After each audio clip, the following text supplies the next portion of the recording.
So anyway, my friend, what's your name, sir? Mark. And what do you do? I organise 40th birthday parties for my friends. You organise 40th birthday parties for your friend, but you're going to run out of business very quickly, I'd imagine. When you're not doing that for your friends, which is a nice thing for you to do, when you're not doing that, what else do you do? Project manager. You're a project manager. You do projects. I had to do projects in school as well. It was mad. So what part do you do? Do you look after the sticky bits that you put the pictures of the rockets on the sheet, or do you do the sprinkles? Do you have to handle the scissors? Is that what you want me as a project manager? In case the kids cut their fingers. Is that what you do? Is that? But what kind of industry do you project manage? Banking. For banking, it gets better and better and better and better and better. American banking. American banking. So it's banking with a twang. Banking with a bit of an accent. Oh, English banking not good enough for you, is not? Oh, Mr. Fancy Pants Dollar Boy here, is it? What's the happiest thing you've ever done, my friend? What's the craziest thing, nicest thing, unique thing about you? Mark. Run the London Marathon. You ran the London Marathon, not the one a week ago, was it? No, 10 years ago. 10 years ago. You're kind of coasting on that success a bit now, aren't you, Sam? It's been a long old decade, hasn't it? 10 years ago and you're still banging on about the fucking marathon, yeah? You've got to let it go, my friend. That was a long time ago. How long did it take you to do it? 3 hours, 9 minutes. 3 hours, 9 minutes is pretty good. Well done, congratulations. Like, whatever. I never asked you a nice thing. I always act like you're a villain of some description because of the whole direct mail thing. But you're probably a lovely person with kittens and puppies and all sorts of stuff. Like, are you? Got 2 cats. You've got 2 cats. Oh. I have 2 cats as well, right? This is just an aside. I wasn't even going to talk about this. 2 cats that we got from Hounslow Animal Welfare Service, right? Which is a wonderful service, but they shouldn't use the abbreviation. They actually, on all of the, they answer the phone and go, whores. Which is just shoddy, right? Given that you're about to go, I'd like a pussy. Yeah. I haven't thought it through. What was I talking about before? Oh, yeah, the Bible. That's what I was talking about. It's all themed, lads. It's all very delicately themed, but it is. It's about rules and laws and stuff like that and how I don't do them, right? And bizarrely, the Irish don't do authority and we don't do laws, but we kind of got stuck in the Bible a bit. And as I said, not a religious man, but when I say religion, Irish people are very religious in one way, or were anyway. Very ignorant about the religions of the world. Ridiculously bad when it comes to all the world. We have no real clue, right? I used to do a routine years ago about the millennium bug and about how different religions in the world had different calendars. Like in the Muslim faith, it's about the year 1470, 1480 this stage, and in the Jewish faith, it's about the year 5700. Any Jewish people here tonight? Can you tell me what year it is? Can you?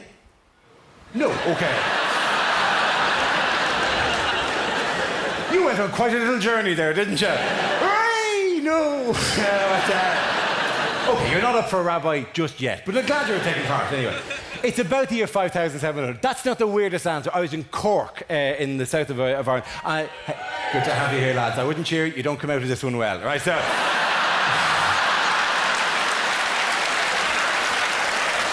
Cork, fantastic part of the world, but there was one woman misrepresented you hideously last night. I said, anyone Jewish here? Someone goes, I'm Jewish. I said, are you Jewish? She goes, I am. I said, and what year is it now in the Jewish calendar? And she goes, I wasn't expecting questions, to be honest.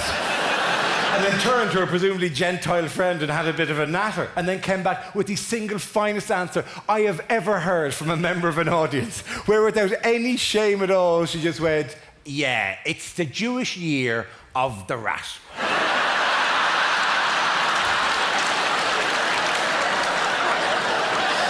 Incredible piece of ignorance. To take these 2 great world cultures and slam them together. Oh, those crazy kung fu Jews, they're mad! With their rice and their noodles. And the fireworks, oy vey! So no, we had all of the other stuff. We had all the kind of Catholicism and all that kind of stuff. And even that gets on my nerves at this stage, because I'm not a man for text and holding to text really strictly, like laws and rules and regulations. And the Bible thing in particular, for God's sake, we've moved on, right? If you're a religious person, fine, go for that, whatever you're into. But at least in this part of the world, we don't take it literally. There's nobody like there is in America going, no, Genesis is a historical fact. And you're going, for God's sake, Genesis was just a load of fairy stories to get the kids to go to bed on a donkey ride to Jerusalem 2,000 years ago, right? Stop taking it literally. It's only the Bible. It's not gospel. Not every word in it is supposed to be true, right? For God's sake. And people give out about evolution, right? This wonderful thing that we invented, and we came up with this fantastic theory to explain incredibly complex things. And people go, no, it's not in the book. It can't be right. Other little arguments, creationist arguments like, how could the eye just have evolved? It must be a gift from God. And you're going, no, you're not getting the point. The whole point of evolution is that random things just happened and the useful ones hung around, right? Basically, there were loads of blind monkeys. And then one day, a one-eyed monkey wandered into the middle of it all and rode everything left, right, and centre. And he was king of the monkeys until Mr. Feckin' Two Eyes sashayed into the clearing. It's a wonder I'm not invited to more churches in Alabama to give that speech. But it's just depressing. People go, no, God made poof, poof. There you go, God made us exactly as we are, right? No, of course he didn't, for God's sake. 3 arguments up against that. A, have a look at yourself. If you truly think you were created by God, get out of the shower in the morning and look at yourself for a while in the mirror. This is the same guy, apparently, who made mountaintops and sunsets. What kind of off day exactly was he having when he threw you together? Argument 2. If we were truly created by God, then why do we still occasionally bite the insides of our own mouths?